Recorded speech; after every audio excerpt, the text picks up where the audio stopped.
Hello, guys. What did we think about this episode? I was not expecting to be right about so many predictions, but I don't think I was that good at predicting anything in Yellowjackets. I think the show is just a little predictable by this point.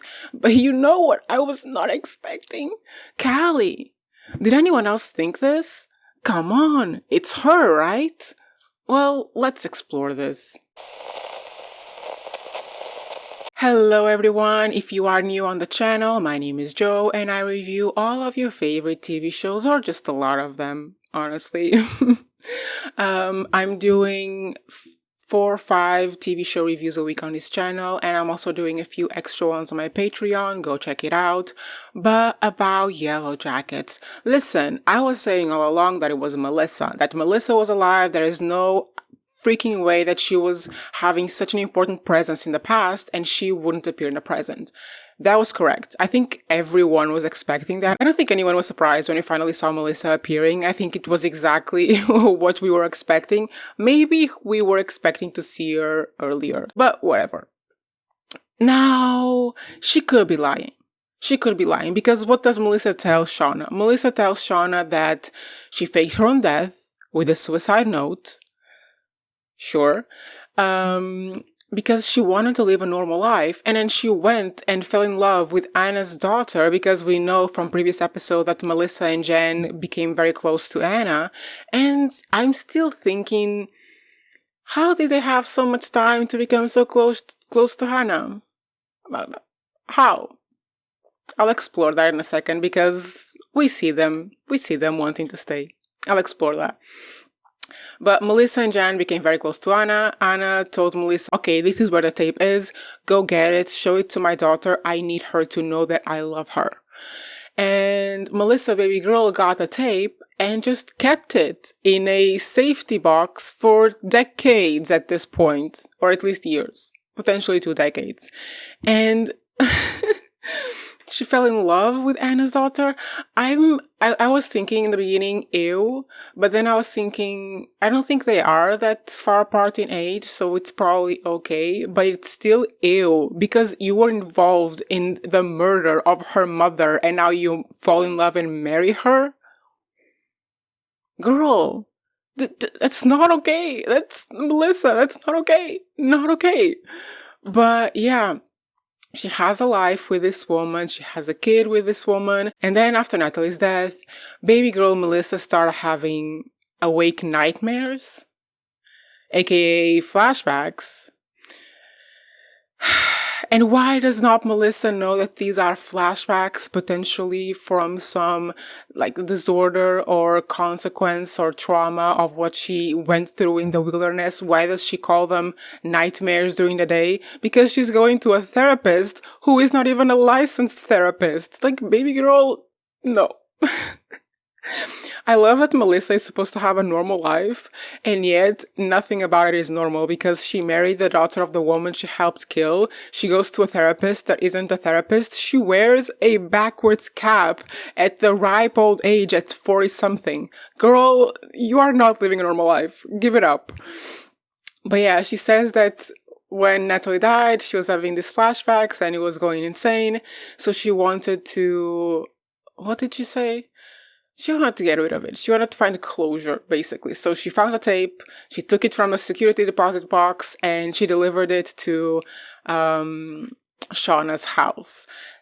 And it was found by Shauna's daughter, Callie. Now, I went back and I watched that episode, and we never see a note. But it could be inside the envelope, and we could not have seen it, but Callie could have seen it. And if Callie saw it, maybe she found out everything that her mother did. Maybe that's why she mentioned those researchers that were found dead in the wilderness close to the girls. Maybe that's how she connected the dots, because she read it in Melissa's note that we haven't seen yet, so we can't confirm that it exists or it doesn't exist. We have not seen the note. Until we see the goddamn note, I will not believe Melissa. But I mean, why would she lie, right? Because if Shauna has a tape, Melissa can assume that Shauna was the one who actually received it and saw the note, so why would she lie? I believe the note is there, but I still want to see it. But yeah, Melissa says she doesn't do it. I kind of believe her. I mean, I don't think we can believe anyone until the end of the season, but I'm leaning more towards Melissa didn't do it than Melissa did it. And come on, guys, who else could it be? So if we are putting this as an alternate theory to the Melissa theory, who could it be? Who could have done this? There's only one person, guys. It's only goddamn Callie. Callie, I don't know how you pronounce her name. She did it. And like in the last episode, I was thinking, why is she talking so much shit about her mother to her father? Why? And I think we all remember several events in the past 2 seasons where Callie started acting kind of like her mother, shady, manipulative. And I mean, it's no surprise. She was raised by a trauma-ridden wilderness girl and by a coward, Jeff, which, by the way, Jeff was so funny in this episode. Congrats to that actor, because he was so funny. When he threw himself on the bed and then like he had his legs like this and I was like, I can't. It was so funny. Anyway, Jeff was funny, but Jeff is what? A coward. Clearly, Callie's education and the person that Callie most takes over is her mother. And after whatever she saw on that, she didn't hear the tape, but whatever she read on that note, it changed her mind about her mother. And I think Callie is behind the phone in the bathroom because she would know where her parents are and Misty fell asleep and Lottie for sure would have gone with her or just let her go or something like that. And I mean, Lottie is dead, so she can't confirm nor deny anything. Callie could have gone to the restaurant and set the phone there. She could have messed with the brakes of the car. She could have locked her mother in the walk-in freezer. It's Callie. And the reason that nothing is happening while they are at the hotel, it's because it's Callie. Nothing is happening because she doesn't want anything to happen because she wants her father to believe her that her mother is insane. And he does. He does. And they go home and she's so proud of her father for like kind of calling her mother crazy in front of the business people. I know this is delusional, people. I'm not deluded about the way that my theories are delusional, but I feel like it could have been Callie. I don't think she would have gone as far as killing Lottie. I hope. But I think all the other stuff, it was Callie. And I know what everyone's going to be saying, that I'm overlooking Walter. I know. But I commented this in my previous episode. I kind of don't want Walter to be anything else but what he already is, like a freaky rich person of dubious means. I don't know. I know that there must be a reveal coming about Walter, that he will be linked to the airplane girls in some way, that there's going to be some mysterious connection, some reason that he singled out Misty. But I kind of just want him to be the freak that he is. Like, I don't want him to have this big revelation that changes the way we see him. I want him to be the little freak that he is. Period. But yeah, that's what happens in the present. We kind of have the Melissa reveal, the possibility that she isn't behind anything apart from the tape, the possibility that Callie is behind everything else but the tape. And then Shauna doesn't care. She doesn't believe her. She attacks her and makes her eat her own skin. I mean, we don't see it, but we are assuming it's happening. And you see, I said in my previous review, no way Shauna is gonna actually stab her. Boy, was I wrong. I think that when Shauna was saying, you don't get to have a normal life, like you don't get to be the one to have a normal life, I think she truly felt it. I think she was feeling this desperation, this like really not jealousy, but really just desperation because she didn't get to have a normal life. She tried, she did the best that she could, but eventually her life went to shit. And we've been seeing it since season 1. And the fact that she finds Melissa and Melissa has a completely normal, healthy life is sending her. And above anything else, I think that Shauna attacked Melissa precisely because of this. Not because she actually believes Melissa is a threat to her, but because Melissa got to have the life that she wanted. And in the end, she couldn't have because her life got so messed up in the past few years. And now her daughter could be like following her footsteps. Because there's no way that Shauna, being as smart as she is not doubting her daughter right now. Because her daughter was the one who found the tape. And if she found the tape and there was a note on it, and her daughter didn't give it to her, her daughter read it and knows more than she's saying about what happened in the wilderness. Because we don't know how far the note would have gone if Melissa truly did wrote it and put it there. So, yeah, we see her biting off a part of Melissa and feeding it to her with blood on her mouth like a bloody animal. And, well, this kind of parallels quite well the Shauna that we get in the past, because I said this in my last review. I feel like everyone who's watching this show would have said the same thing. There are some girls that will not want to return to society, and I was expecting Lottie for sure, but Shauna, and I mean, she's not, the thing that she said, oh, I have a feeling, bullshit. Absolute bullshit. What feeling of an entity that doesn't exist? No, she doesn't want to return to society because in the wilderness, she is queen. In the wilderness, she is the leader. And in society, she's just the best friend who is screwing the boyfriend behind her bestie's back. She's not the queen there, but she is the queen in the wilderness. And she does not want to leave. She doesn't want to lose that control.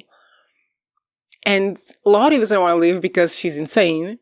Well, I shouldn't say this. She has mental health issues and the wilderness just feeds into it. The idea of the spirit feeds into her issues. And if she returns back to society, it's just going to be the issues with her father all over again. And Ty doesn't want to return for obvious reasons. And I don't even think that the Ty we see at the end in the past is actually Ty. I think the Ty we see holding the axe, I think that's Dark Ty.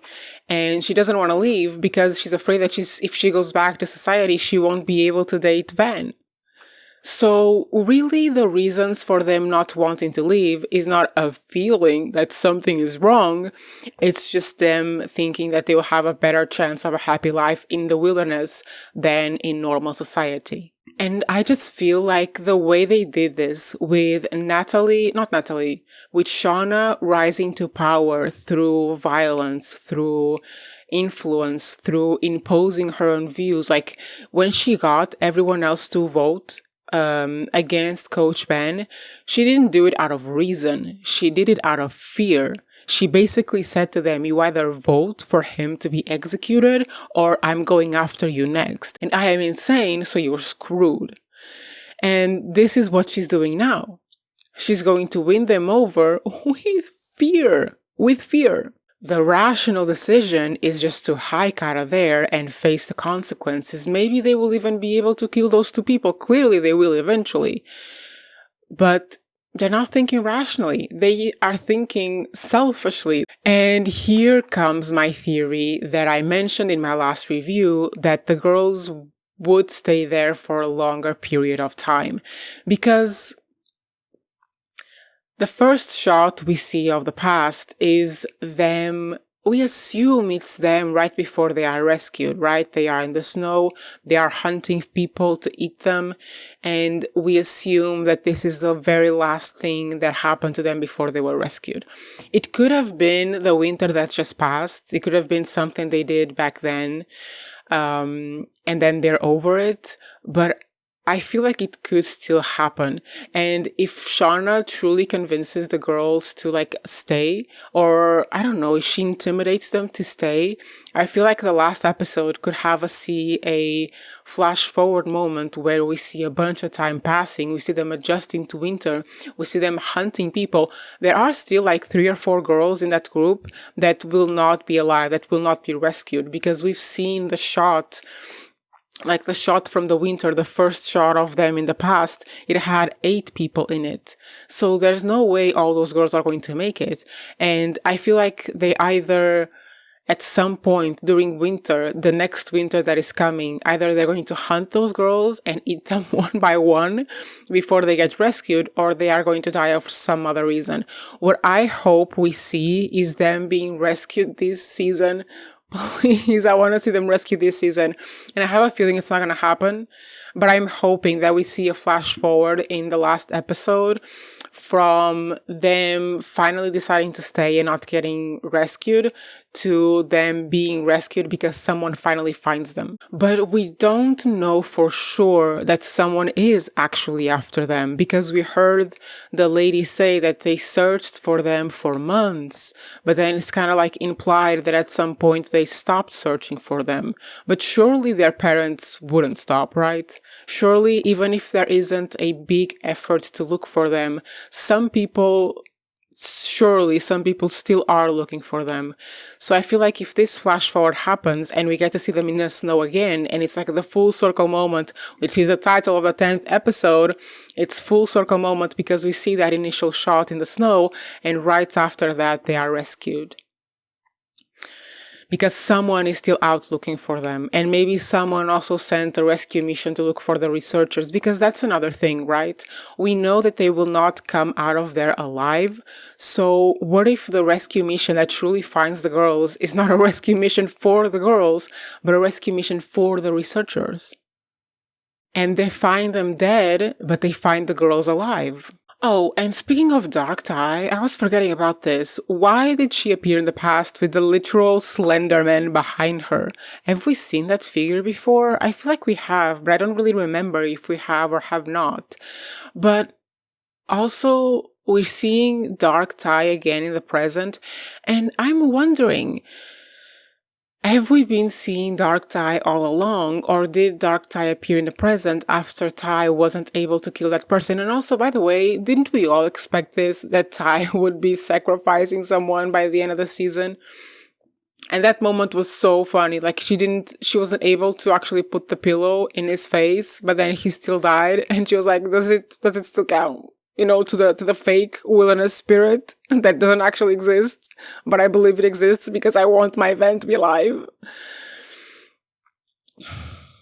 I don't know where they will go with this. This is the thing I was saying last episode, and I have to say here again. I don't know where they will go with this. Where does it end? Do these girls ever have a happy ending normal life like Melissa, which isn't a happy ending normal life, let's be honest. I feel like they can't. I feel like the only way that this show will end is with all of them dead, because how will any of them ever find peace? Misty has been insane since even before the wilderness. Baby girl, honestly, in the present, Misty is my favorite character right now. She's the only person I see surviving all of this up until like old age. Shauna, completely deranged. Completely deranged. Tai is losing it, and I can totally see a scenario where Darktai takes over permanently. Van is going. Lottie is gone. Natalie is gone. The guy is gone. Melissa is clearly, she's not as unhinged as everyone else, but she's clearly not okay. Do we see another scenario apart from all of them die and Misty grows old and ends up at the old home where she used to work at and is a menace to her caretakers? Do we? Because I don't. But yeah, guys, this is what I have for you today. I think Callie did it, and she's got some plan to take over the household or something. Which is another important point, because even after Shauna is dead, Callie is going to continue the vicious, toxic cycle of her family. And it's like, will it ever end? And Callie was getting along with Lottie. Was she subscribing to her cult mentality, to the spirit in the forest? And if she was, will she continue it in her old age or when everyone else is dead? And will this ever end?